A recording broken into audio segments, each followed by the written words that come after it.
1997 সালের শেষ দিকে এক খ্যাপাটে মাঝবয়সী ছোকরাকে গ্রেপ্তার করে আনে পুলিশ। চার্জ হলো একটা পুরনো কবরস্থানের বিশেষ একটা জায়গা সে খুঁড়ছিল।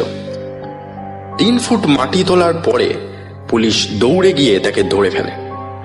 পুলিশ কর্তা প্রথমে সন্দেহ করেন যে হয়তো গুপ্তধনের খবর পেয়ে মাটি কোপাচ্ছিল সে। তদন্ত করতে আবার লোক পাঠান তিনি। তারা ফিরে এসে জানায় প্রায় বছর 60 আগে মৃত এক লেখকের কবর খুঁড়ছিল ছেলেটি। তার নিজের দাবি, মন্ত্র বলে সে বাঁচিয়ে তুলতে পারবে লেখককে। হ্যাঁ, মৃত্যুর 60 বছর পরেও। ওই লেখকের গল্প পড়েই নাকি পদ্ধতিটা জানতে পেরেছে সে। মুশকিল হলো, পুরো কবরটা খুঁড়ে ফেললেও কোনো দেহ পেত না ছেলেটি, কারণ অর্থাভাবে নিজের কবরের সংরক্ষণের ব্যবস্থা করে যেতে পারেননি লাভক্রাফট। মৃত্যুর বহু বছর পরে চাঁদা তুলে পাঠকরা তার কল্পিত স্মৃতিসৌধ বানিয়ে দেন। শুনতে থাকুন মিডনাইট হরর স্টেশনে আজ এইচপি লাভক্রাফটের কাহিনী অবলম্বনে পিকম্যানস মডেল।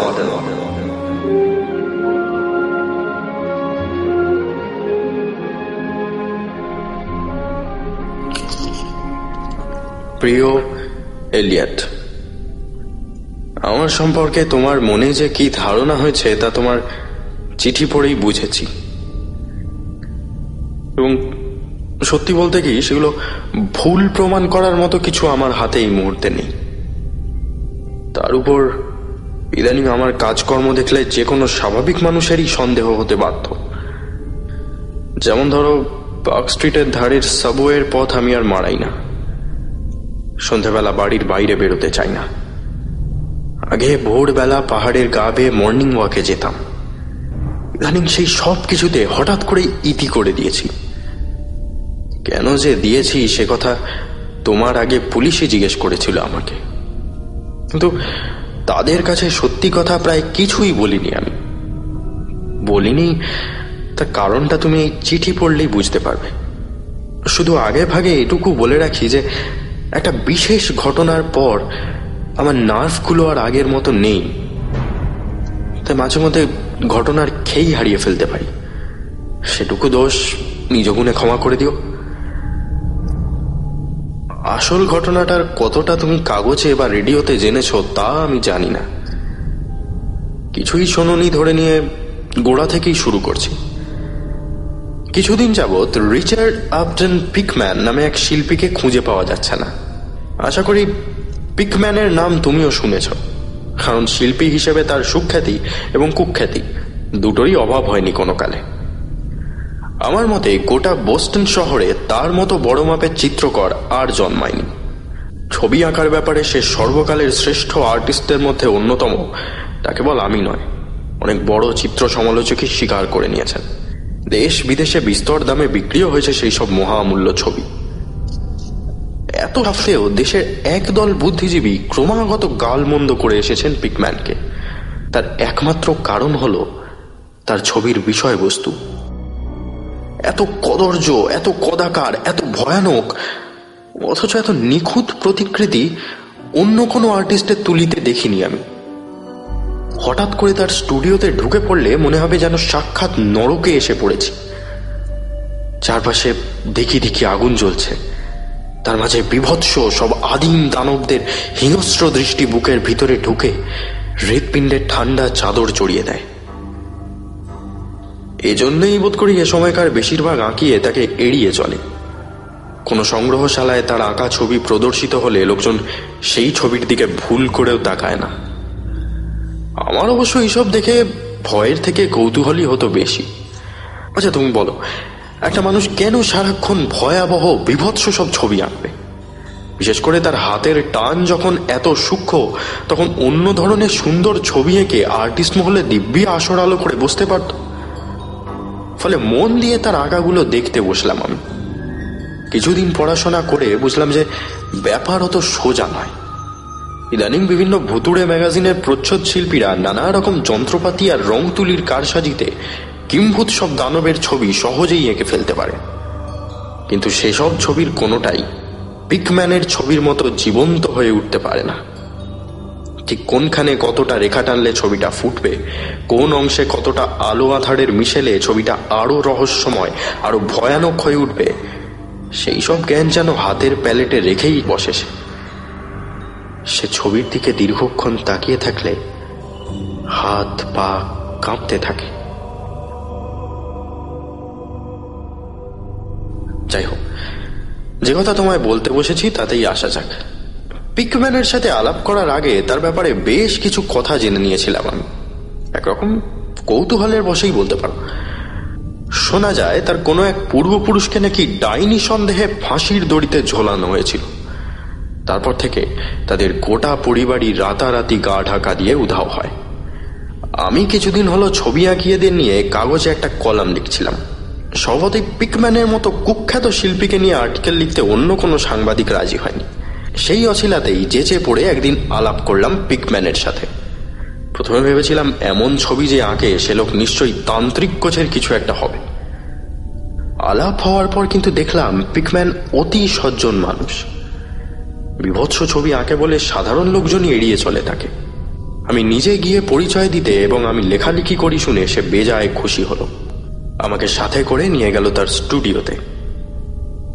ছবিগুলো দেখে প্রথম প্রথম একটু ভয় পেলেও পরে বুঝলাম ওই প্রত্যেকটা কালির দাগের পিছনে কি ভয়ানক পরিশ্রম আর মনোসংযোগ মিশে আছে। এরপর থেকে মাঝে মধ্যেই তাকে ফোন করতাম আমি। সেও নতুন ছবির কাজ কতটা এগোলো এইসব বিস্তারিত বলতো আমাকে। মাঝে মাঝে নেমন্তন্নও করত। কোনো কোনো দিন রাতে আমি বাড়ি ফিরতাম না, ঘন্টার পর ঘন্টা বসে শুনতাম তার অদ্ভুত সব অভিজ্ঞতার কথা। এত আতিথেয়তার মাঝেও আমার কেবলই মনে হতো কিছু একটা গোপন করতে চাইছে সে আমার থেকে। তখনও আমাদের বন্ধুত্ব ততটা গাঢ় হয়নি, ফলে কথাটা জিজ্ঞেসও করতে পারতাম না। তো এরকমই একদিনের কথা, নতুন আঁকা একটা স্কেচ আমাকে দেখাচ্ছিল সে। আমার অবশ্য সেদিকে মন ছিল না। এক দৃষ্টে তাকিয়েছিলাম ঢিমে তালে জ্বলতে থাকা মোমের শিখার দিকে। শেষে প্রশ্ন করেছিলাম, আচ্ছা তোমার ছবিগুলোতে কি আছে বলতো? সে অবাক হয়ে হেসে বলল, রং, তুলি আর আমার খ্যাপাটে মাথার খানিকটা কল্পনা। সে তো সব ছবিতেই থাকে, তোমারগুলো এত আলাদা কেন? আলাদা বলেই তো আমি পিকম্যান, তাই না? সে যাই হোক, আমার কিন্তু মনে হয় তুমি কিছু চেপে যাচ্ছ আমার থেকে। সে আবার আগের মতোই হাসলো, আমার দিকে একটা ইশারা করে বলল, চলো স্টাডি থেকে ঘুরে আসি, কিছু জিনিস দেখানোর আছে তোমাকে। আমি বাধা দিয়ে উঠলাম, তো দোহাই বাবা, তোমার এই ভয়ানক হাড় হিম করা ছবিগুলো আর দেখতে চাই না আমি। বাধা দেওয়া সত্ত্বেও একরকম জোর করেই আমাকে ধরে নিয়ে গেল পিকম্যান। এই কদিনে মুখে অনিচ্ছা প্রকাশ করলেও কেন জানি না তার ছবিগুলো সম্পর্কে আমার নেশা ধরে গেছিল। ছোটখাটো দু একটা ম্যাগাজিনে আমি অলৌকিক গল্প লিখে থাকি, ফলে অতিপ্রাকৃতের দিকে আমারও কৌতূহল থাকাটা স্বাভাবিক। স্টাডিতে ঢুকে সুইচ টিপে আলো জ্বেলে দিল পিকম্যান। দেওয়ালের গা জুড়ে রাখা বড় আর মাঝারি সাইজের পোর্ট্রেট, সেগুলোর দিকে তাকালেই গা শিরশির করে ওঠে। অন্যদিন সেগুলোর দিকে এগিয়ে যাই আমরা, আজ কিন্তু সেদিকে ফিরেও তাকালো না পিকম্যান।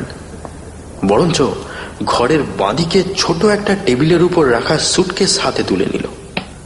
লকটা খুলে ভিতর থেকে কয়েকটা পুরনো কাগজের তাড়া বের করে আনলো। আমি ঝুঁকে পড়লাম তার উপর। কয়েকটা হলুদ হয়ে যাওয়া কাগজের উপর পেন্সিলে কিছু আঁকা আছে। আমার দিকে কাগজগুলো এগিয়ে দিয়ে সে বলল, এই নাও, দেখো দেখি কেমন হয়েছে। আমি কাগজগুলো চোখের সামনে মেলে ধরতে বুঝলাম সেগুলো কোনো শিশুর হাতে আঁকা পেন্সিল স্কেচ। ছবিগুলো কিন্তু বেশ সুন্দর। কোনোটা আকাশের এক কোণ থেকে দল বেঁধে নেমে আসা পরীদের ছবি, আবার কোনোটা জলের তলায় ভেসে যাওয়া রঙিন শামুকের। প্রতিটা ছবির নিচেই নাম সই করা, রিচার্ড আপটন পিকম্যান। অবাক হয়ে বললাম, এগুলো তো দিব্যি সুন্দর হয়েছে। নিচে তারিখটা দেখছো? সইয়ের নিচে ডেট লক্ষ্য করে বুঝলাম এগুলো পিকম্যানের বেশ অল্প বয়সে আঁকা। যে বয়সে আমরা সাধারণত আপেল, কলা বা একগোছা আঙুর এঁকে মন ভরাতাম, সেই বয়সে পিকম্যানের ভাবনা কল্পলোকে ডানা মেলত। তাহলে এইসব কুৎসিত ছবি আঁকা শুরু করলে কবে? সে ভাবুক মুখে বলল, কি জানি, ছোটবেলার কথা ঠিক মনে পড়ে না। মনে হয় যেন মাথা থেকে কেউ সাদা রং দিয়ে মুছে দিয়েছে। তা পরিবারের কেউ তো বলতে পারবে, মানে যারা ধরো তোমায় ছোটবেলা থেকে দেখেছে। না, তেমন কেউ আর বেঁচে নেই। আর আমিও তো বড় হয়েছি বোর্ডিং এ, খুব একটা কেউ দেখা করতে আসতো না। আমি একটু ভেবে নিয়ে বললাম, বেশ, আচ্ছা এগুলো আমি রাখতে পারি একদিনের জন্য?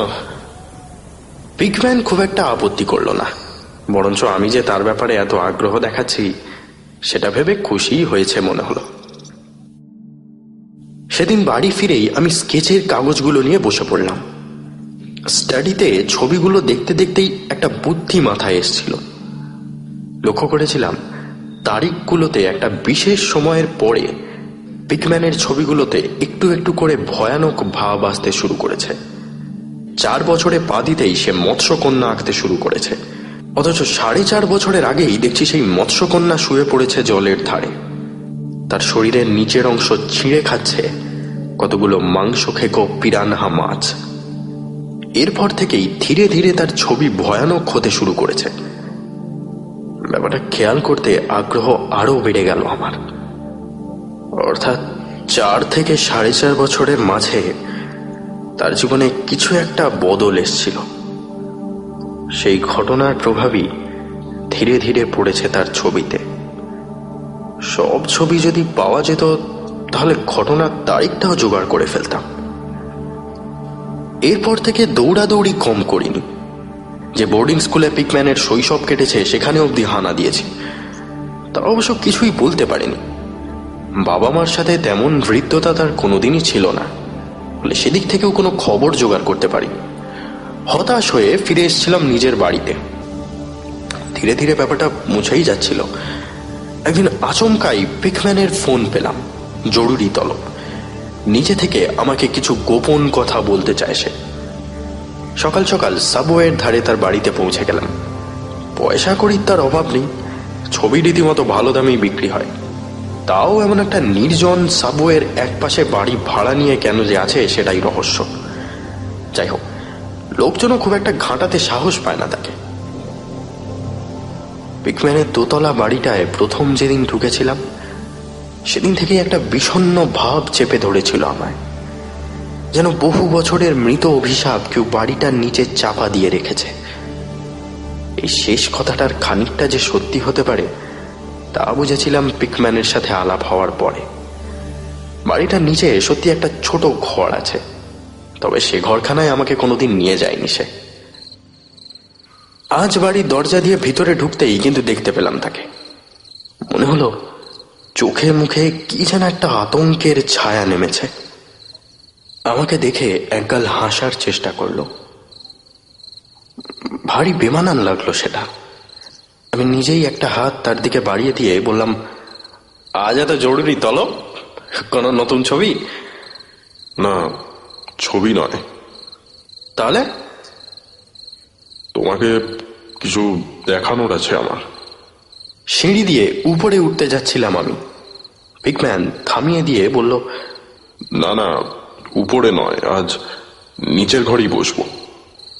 মানে তোমার সেই গোপন ঘরে? আমি অবাক হয়ে গেলাম।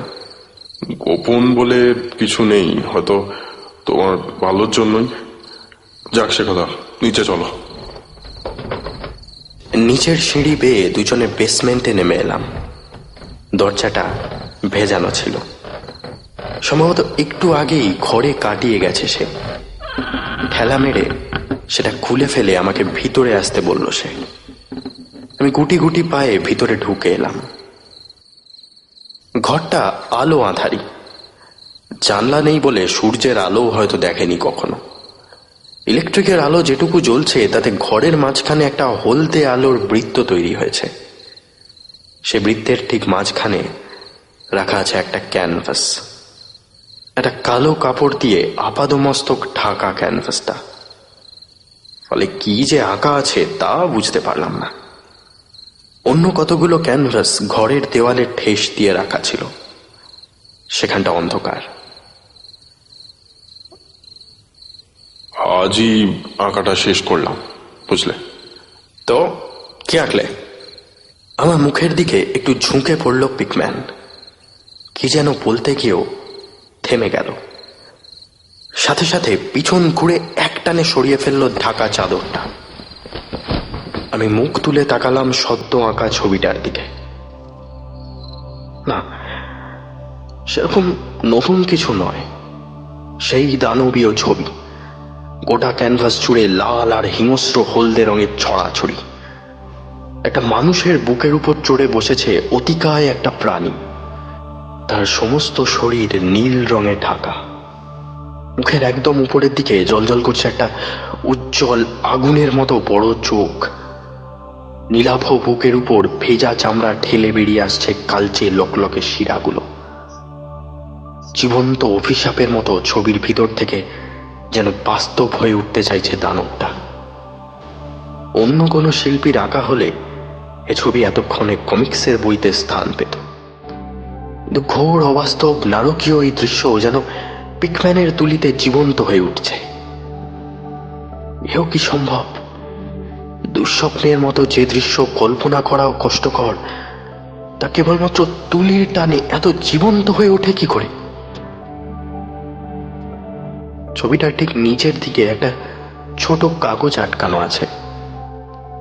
সেটা যে কি তা এতদিন পিকম্যানের সাথে মেলামেশা করে জানতে পেরেছি। ছবি আঁকার আগে ছবির ব্যাকগ্রাউন্ড কেমন হবে তার একটা খসড়া সাধারণত এঁকে নেন আর্টিস্টরা। সেটা দেখে দেখে তারপর আসল ছবি আঁকতে হয়, অনেকটা ব্লু প্রিন্টের মতো। সেদিন জিজ্ঞেস করছিলে না আমার ছবিগুলো এত জীবন্ত হয় কি করে। আমার ভয়ার্ত মুখের দিকে তাকিয়ে জিজ্ঞেস করে পিকম্যান।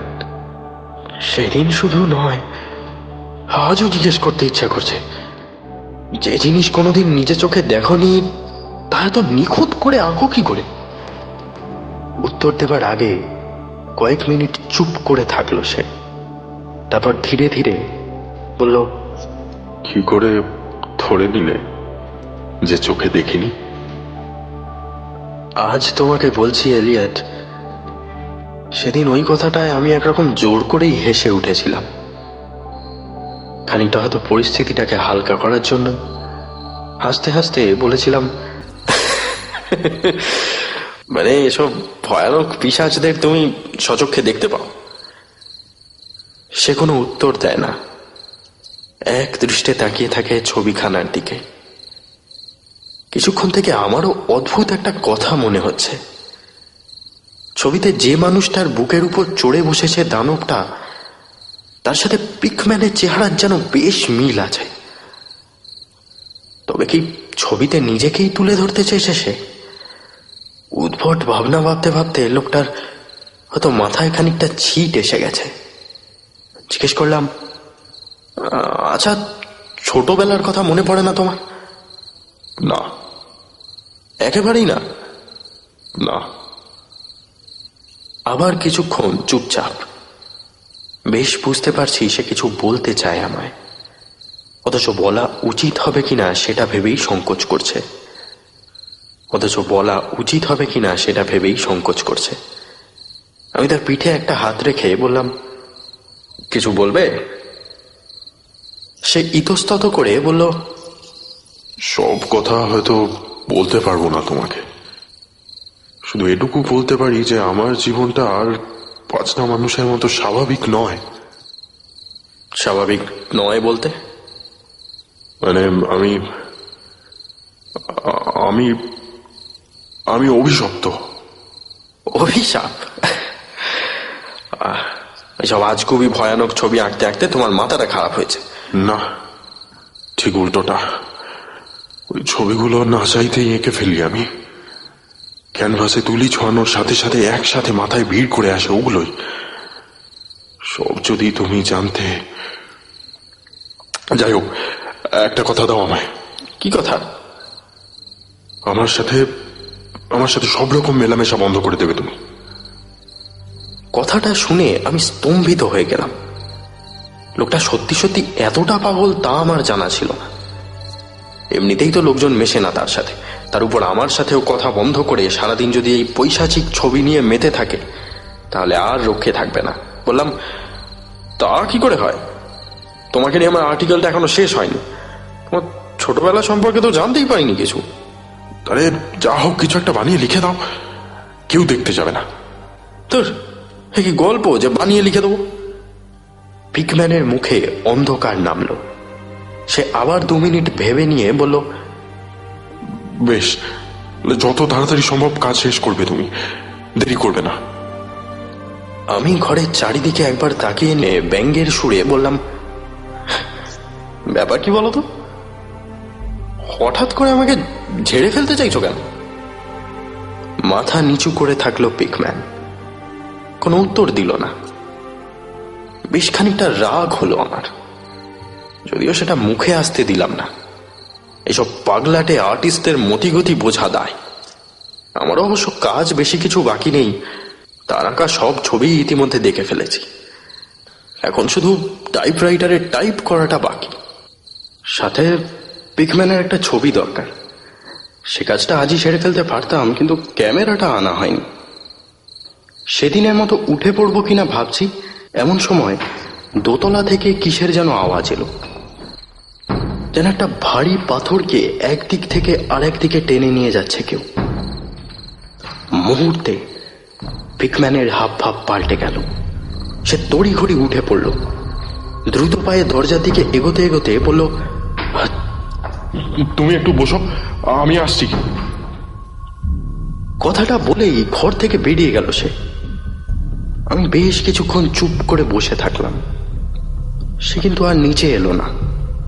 আমি উঠে পড়লাম, ধীরে ধীরে এগিয়ে গেলাম ছবিটার দিকে। রং এখনো কাঁচা, তাই হাত দিয়ে দেখার উপায় নেই। এক দৃষ্টে বেশ কিছুক্ষণ তাকিয়ে থাকলাম সেদিকে। সেই পুরনো প্রশ্নটা আবার মাথার ভিতর খোঁচা দিতে লাগলো। এত অবাস্তব, অথচ এত নিখুঁত ছবি কি আঁকা সম্ভব? পিকম্যানের 4 থেকে 4.5 বছরের ভিতরে কি ঘটেছিল? ছবি থেকে চোখ সরাতে গিয়েও আমি থেমে গেলাম।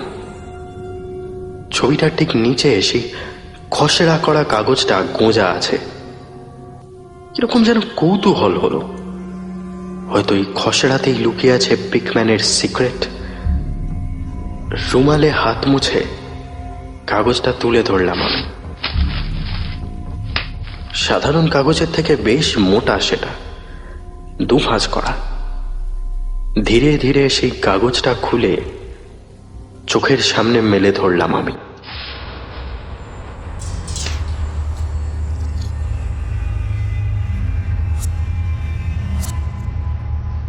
এলিয়ট, পুলিশ আমার কাছ থেকে জানতে চেয়েছিল যে উধাও হওয়ার ঠিক আগে কেন আমি পিকম্যানের সাথে আর যোগাযোগ রাখিনি।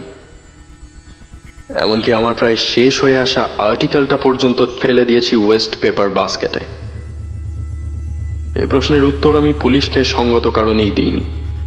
আজ তোমাকে দিচ্ছি।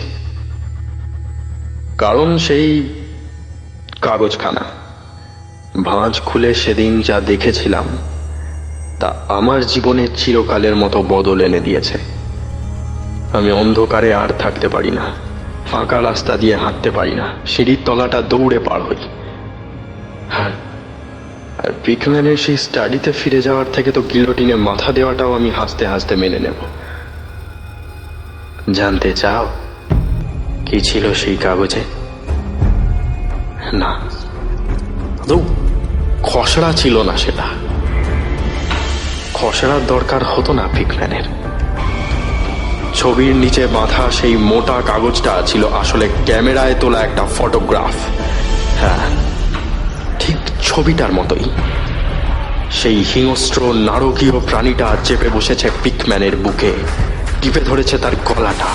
লুকোনো ক্যামেরায় সেই ছবিটা তুলেই ক্যানভাসে রং তুলিতে ফুটিয়ে তুলেছে পিকম্যান। সেই রঙে বাস্তব হয়ে উঠেছে তার মডেল। কারণ সে জলজ্যান্ত বাস্তব।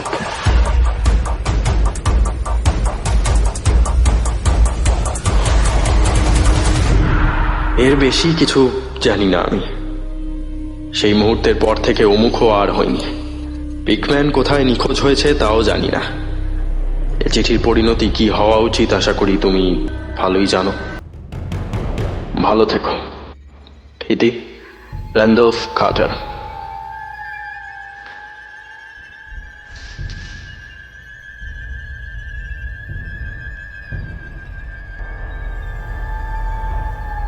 ভূতের গল্প যারা লিখে থাকেন তাদের দিকে থেকে থেকে একটা ভয়ানক প্রশ্ন ধেয়ে আসে, আপনি নিজে ভূত দেখেছেন কখনো?